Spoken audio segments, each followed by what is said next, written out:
Following the breakup of Yugoslavia in the 1990s, the Western Balkans embarked on the road to democracy, striving for stability and prosperity.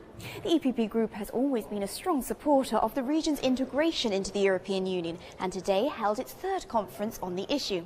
So what is the future of the Western Balkans with Europe? Albania, Bosnia-Herzegovina, Croatia, the former Yugoslav Republic of Macedonia, Kosovo, Montenegro and Serbia are all undertaking economic and political reforms to bring them closer to the EU. In many cases, however, animosities related to recent wars are still an obstacle to regional cooperation.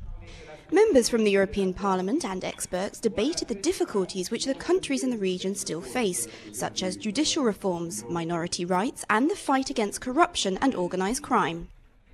We are here to encourage them, to express our readiness, not only by words, but by concrete suggestions, concrete projects. And I think that is very important that EPP, which was always the force behind the enlargement process, and we want to continue this image, is organizing this conference. We must to have a good integration with Western Balkans.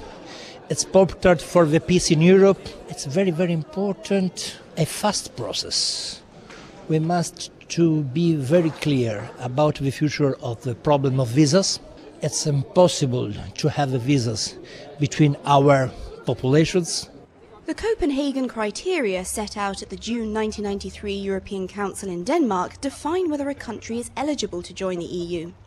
The criteria require that a state has the institutions to preserve democratic governance and human rights, has a functioning market economy and accepts the obligations and intent of the EU. Serbia is an official candidate and has already implemented many reforms to meet the standards required. It's going well, but it could be better.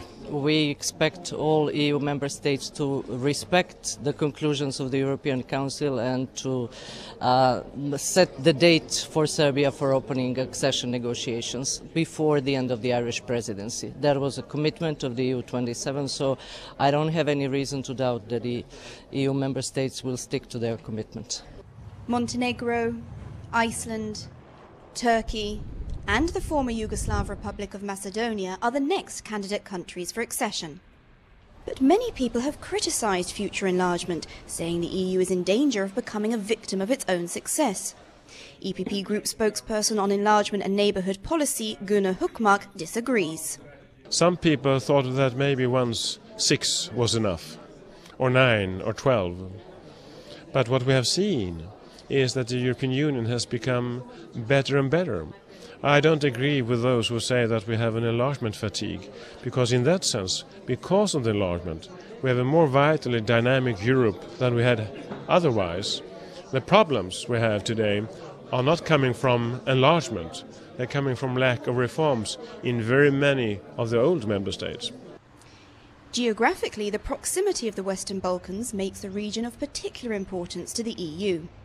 Croatia's accession to the EU, due on the 1st of July, has given significant hope to the other countries in the region. The EU has said it is open to everyone who complies with its rules. Let's see which will be the next EU member state.